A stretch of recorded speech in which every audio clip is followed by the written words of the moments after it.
आज है 11 जुलाई 2023 दिन मंगलवार। Welcome back to clean news UP. चलिए देखते हैं उत्तर प्रदेश की 25 फटाफट बड़ी खबरों को। दुश्मनों के घर में घुसकर वार करेगा कानपुर आईआईटी का सुसाइड ड्रोन, 6 किलो विस्फोटक सामग्री ले जाने में सक्षम। अब आईआईटी कानपुर ने एक ऐसा ड्रोन विकसित किया जो दुश्मन के घर में घुसकर उसे तबाह कर देगा। ये ड्रोन भारतीय सीमा से 100 किलोमीटर की दूरी तय कर अपने लक्ष्य को भेदने में सक्षम होगा। इस दूरी को तय करने में उसे सिर्फ 40 मिनट का समय लगेगा। इस ड्रोन को आईआईटी के एरोस्पेस इंजीनियरिंग विभाग के वैज्ञानिक डॉक्टर सुब्रमण्यम सड्रीला ने विकसित किया। अगले 6 माह में प्रशिक्षण के बाद ड्रोन पूरी तरह से तैयार हो जाएगा। इस सप्ताह आएगा यूपी पुलिस कांस्टेबल 52,000 भर्ती का नोटिफिकेशन। यूपी पुलिस कांस्टेबल भर्ती 2023 का नोटिफिकेशन इस सप्ताह जारी होने के पूरे आसार हैं। कुछ दिनों पहले प्रशासन की ओर से कहा गया था कि 15 जुलाई तक यूपी पुलिस में कांस्टेबल के 52,699 पदों पर भर्ती का नोटिफिकेशन जारी कर दिया जाएगा। विज्ञप्ति जारी होने के बाद उत्तर प्रदेश पुलिस और प्रोन्नति बोर्ड की आधिकारिक वेबसाइट uppbpb.gov.in पर आवेदन की प्रक्रिया शुरू होगी। उम्मीद जताई जा रही है कि इस भर्ती के लिए 20 लाख से ज्यादा आवेदन आएंगे। लखनऊ से 642 गांव के लिए रोडवेज बसेस, आसान होगा लोगों का सफर। 6 महीने पहले शुरू की गई गांव-गांव बस जोड़ने की योजना सफल होती नजर आ रही है। रोडवेज की ओर से असेवित गांव तक बसों को पहुंचाने की योजना के तहत लखनऊ परिक्षेत्र के 600 गांव को बसों से जोड़ दिया गया, जबकि 42 गांव को बस सेवा से जोड़ना बाकी है, जो कि इस महीने बस सेवाओं से जोड़ दिया जाएगा। दरअसल हर मंडल मुख्यालय से तहसील और ब्लॉक स्तर पर छोटी रोडवेज बसेस को पहुंचाने का लक्ष्य रखा गया था। इसके तहत लखनऊ परिक्षेत्र के अंतर्गत आने वाले जिलों में इस योजना को लागू करते हुए बसों का संचालन शुरू किया गया। 8.0 तीव्रता के भूकंप से भी सुरक्षित रहेगा राम मंदिर, प्राकृतिक आपदाओं से बचाएगी विशेष तकनीक। श्री राम जन्मभूमि परिसर में निर्माणाधीन राम मंदिर न सिर्फ भव्यता बल्कि तकनीक के मामले में भी अव्वल होगा। राम मंदिर निर्माण की कार्यदायी संस्था के इंजीनियर्स का दावा है कि राम मंदिर 8.0 रिक्टर की तीव्रता वाले भूकंप से भी सुरक्षित रहेगा। प्राकृतिक आपदाओं से मंदिर को बचाने के लिए विशिष्ट तकनीक का इस्तेमाल किया गया है। इसके चलते राम मंदिर कम से कम 1000 साल तक अक्षुण्ण रहेगा। मंदिर निर्माण में कहीं भी लोहे का प्रयोग नहीं किया गया है। कार्यदायी संस्था टाटा के एक इंजीनियर ने बताया कि राम मंदिर की नींव भूकंप रोधी है। सीबीआरआई, रुड़की और चेन्नई के वैज्ञानिकों ने राम मंदिर भूकंप रोधी हो इस पर विशेष रिसर्च किया है। कर ले तैयारी, गोरखपुर एम्स में जल्द निकलने वाली है बम्पर भर्ती। अखिल भारतीय आयुर्विज्ञान संस्थान में जल्द ही रेजिडेंट डॉक्टर्स की बड़े पैमाने पर भर्ती होगी। एम्स में रेजिडेंट के 210 नए पद सृजित हो रहे हैं। इनमें से ज्यादातर पद क्लिनिकल विभागों को आवंटित किए जाएंगे। योगी सरकार की पहल, जल जीवन मिशन में काम कर रही कंपनीज अपने सीएसआर फंड से बदलेंगी स्कूल्स के हालात। योगी राज में विंध्य बुंदेलखंड के विद्यालयों की सूरत बदलने जा रही है। जल जीवन मिशन प्यास बुझाने के साथ ही योगी के यूपी में बेसिक शिक्षा परिषद के 9 विद्यालयों का कायाकल्प भी करेगा। स्कूल्स की सूरत बदलने की ये पहल बिना किसी सरकारी बजट के होगी। जल जीवन मिशन में काम कर रही कंपनीज अपने सीएसआर फंड से कक्षा 1 से 8 तक के विद्यालयों को कॉन्वेंट स्कूल्स की तर्ज पर सुविधाएं देंगी। आगरा में खरीदना चाहते हैं खुद का घर, एजीए से प्लॉट खरीदने का मौका, रजिस्ट्रेशन हुए शुरू। आगरा में आवासीय प्लॉट खरीदने का इंतजार कर रहे लोगों के लिए सुनहरा मौका है। आगरा विकास प्राधिकरण में सोमवार से जवाहरपुरम, शास्त्रीपुरम, ताजनगरी फेज 2 और कालिंदी विहार में खाली पड़े प्लॉट की बिक्री के लिए रजिस्ट्रेशन शुरू हो गए हैं। ये नीलामी से आवंटन होगा। 29 जुलाई दोपहर 2 बजे तक ऑनलाइन आवेदन जमा होंगे। अयोध्या में बाल स्वरूप में नजर आएंगे भगवान राम। चंपत राय बोले, जनवरी 2024 से लोग कर सकेंगे दर्शन। श्री राम जन्मभूमि तीर्थ क्षेत्र के महासचिव चंपत राय सोमवार को भदोही पहुंचे। उन्होंने कहा कि 15 से 24 जनवरी 2024 के बीच एक उपयुक्त तिथि में भगवान श्री राम की प्राण प्रतिष्ठा भव्य मंदिर में कराई जाएगी। बताया कि भगवान राम बालक रूप में विराजमान होंगे। सुंदरवन में आयोजित एक धार्मिक आयोजन में पहुंचे चंपत राय पत्रकारों से रूबरू हुए। उन्होंने कहा कि मंदिर में लगभग 21 लाख घन फुट ग्रेनाइट, सैंडस्टोन और मार्बल का प्रयोग किया जा रहा है। मंदिर को एक प्रकार से बनाया जा रहा है कि 1000 साल तक मरम्मत की जरूरत नहीं पड़ेगी। 16 प्रस्ताव पर आज होगी चर्चा। कई अटके मामलों पर मिल सकती है मंजूरी। मुख्यमंत्री योगी आदित्यनाथ की अध्यक्षता में मंगलवार को सुबह 11 बजे लोक भवन में मंत्रिपरिषद की बैठक होगी। बैठक में प्रदेश में उत्तर प्रदेश शिक्षा सेवा चयन आयोग के गठन के लिए अध्यादेश का अनुमोदन किया जाएगा। कैबिनेट में 16 से अधिक प्रस्ताव पर चर्चा होगी। कैबिनेट में बहराइच के ग्राम बहराइच खास में नॉन ZA आबादी में जिला पूर्ति कार्यालय के सामने स्थित जर्जर राजस्व भवन को ध्वस्त करने का प्रस्ताव पर चर्चा होगी। ब्रजभूमि में तैयार होंगे विशेष पैराशूट, 30,000 फीट से छलांग लगा सकेंगे कमांडो। उत्तर प्रदेश के ब्रजभूमि पर्यटन को बढ़ावा देने के साथ ही अब आकाश में भी अपना परचम फहराएगी। ब्रजभूमि में फिरोजाबाद जिले की आयुध उपस्कर निर्वाणी हजरतपुर में सेना के विशेष कमांडो ऑपरेशन के लिए कृष्णा पैराशूट तैयार किए जाएंगे। इस पैराशूट से कमांडो 30,000 फीट से सीधे जमीन पर साइलेंट उतर सकता है। दुश्मन की टुकड़ी को देखने के बाद वो इस पैराशूट से नेविगेशन सिस्टम के द्वारा कमांडो नीचे के साथ अपनी डिस्टेंस करीब 15 से 20 किलोमीटर हवा से दूर जाकर खुद को सुरक्षित कर सकेगा। ट्रांसफर के बाद भी रिलीव नहीं किए गए 69,000 भर्ती वाले शिक्षक धरने पर बैठे, सरकार से मांगा न्याय।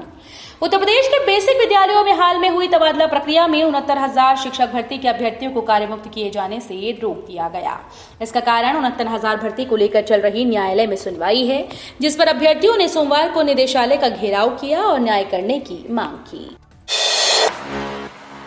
2 चरणों में योगी सरकार करेगी खरीफ फसलों की पड़ताल, किसानों को होगा बड़ा लाभ। उत्तर प्रदेश में अन्नदाता किसानों को सरकारी योजनाओं का समुचित लाभ पहुंचाने की दिशा में प्रयासरत योगी सरकार ने केंद्र की एग्रीस्टेक योजना को प्रदेश में वृहद स्तर पर लागू करने की कार्य योजना पर काम करना शुरू कर दिया।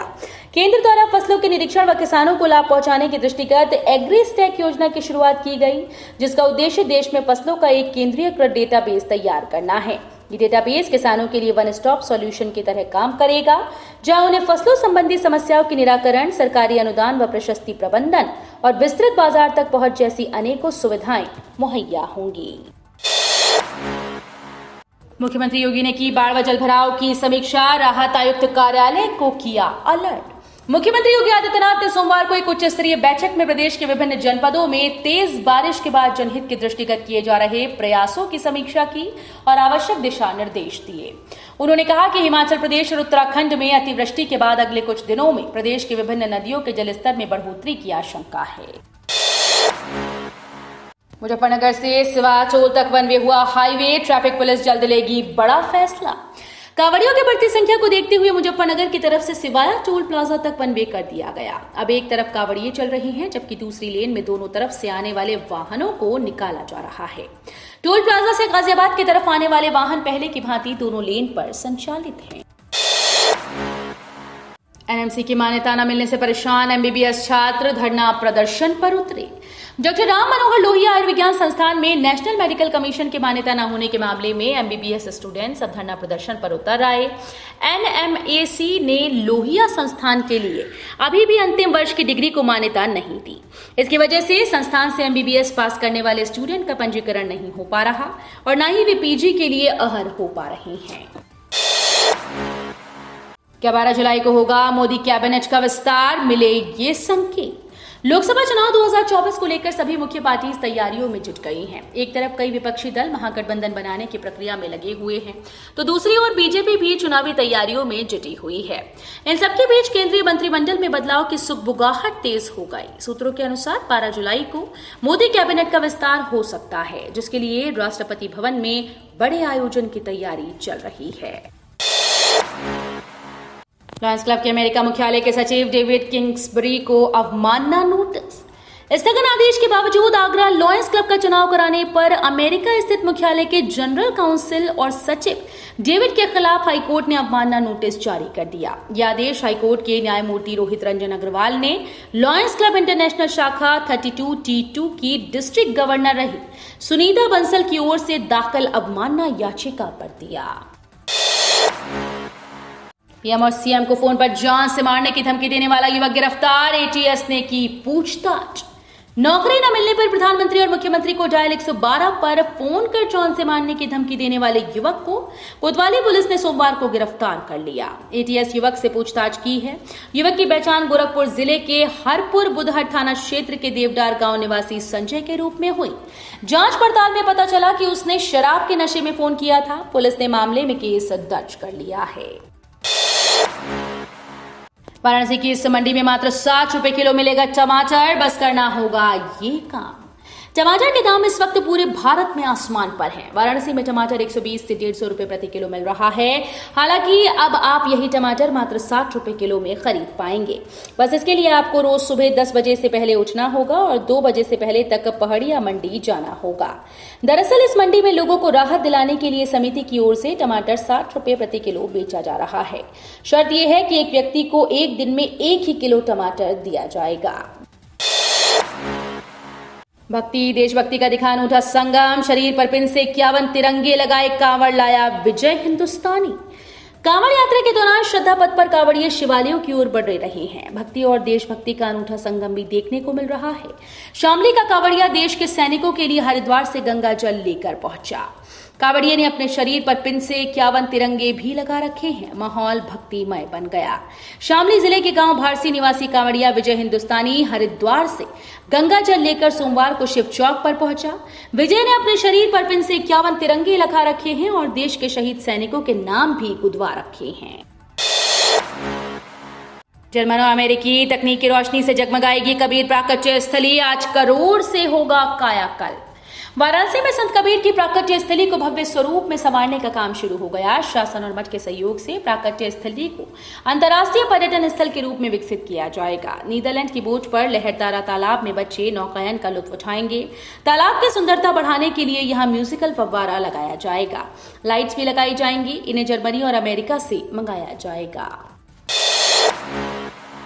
साबरमती और चंबल एक्सप्रेस में मिलेगी AC3 इकोनॉमी कोच की सुविधा।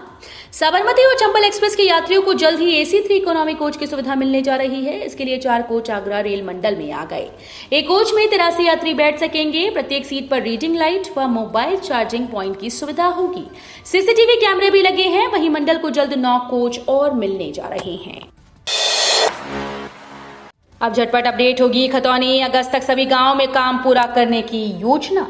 प्रदेश में खतौनी को रियल टाइम में अपडेट करने का अभियान शुरू हो गया। राजस्व परिषद ने हर पखवाड़े में लक्ष्य के 20% गांवों में खतौनियों को अपडेट करने का लक्ष्य तय किया।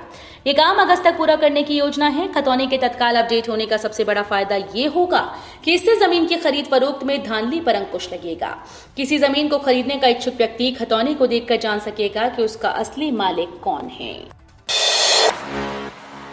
आधी अधूरी तैयारियों के साथ विश्वविद्यालय कैसे कराएगा मुख्य परीक्षा। BA second year re exam का result pending. Doctor Bhimrao Ambedkar विश्वविद्यालय 12 जुलाई से मुख्य परीक्षाएं करा रहा है, लेकिन अभी तक विश्वविद्यालय की तरफ से परीक्षा की तैयारियां पूरी नहीं की गई। परीक्षार्थियों के एडमिट कार्ड साइट पर अपलोड नहीं हुए। वहीं सेकेंड ईयर का री एग्जाम देने वाले परीक्षार्थियों का परिणाम भी घोषित नहीं हुआ। ऐसे में परीक्षार्थी फॉर्म नहीं भर पा रहे। वहीं दूसरी तरफ BA BSc BCom second year के जो परीक्षार्थी फेल हैं उनके लिए एक्स फॉर्म भी नहीं खोले गए हैं। यूपी में निकायों को दिए जाने वाले पैसे की होगी जांच। देना होगा पाई पाई का हिसाब। निकाय विकास कार्यों का पैसा मनमाने तरीके से नहीं खर्च कर पाएंगे। उन्हें जिस मद में जितना पैसा मिला है उसका पूरा हिसाब देना होगा और तय समय पर इसे खर्च भी करना होगा। शासन स्तर से अफसरों को भेजकर केंद्रीय वित्त आयोग की तर्ज पर राज्य वित्त आयोग से होने वाले कामों की जांच कराने पर सहमति बनी है। नगर विकास विभाग निकायों को राज्य आयोग से संचालित मुख्यमंत्री समग्र विकास योजना, आदर्श नगर योजना और पंडित दीनदयाल विकास योजना के तहत विकास कार्य कराने का पैसा देता है। इसके अलावा स्ट्रीट लाइट के रखरखाव और नए लगाने के लिए भी शासन स्तर से निकायों को पैसा दिया जाता है। तो ये थी आज की 25 फटाफट बड़ी खबरें। अगर आपको न्यूज पसंद आई हो तो वीडियो को लाइक और शेयर जरूर करें। धन्यवाद।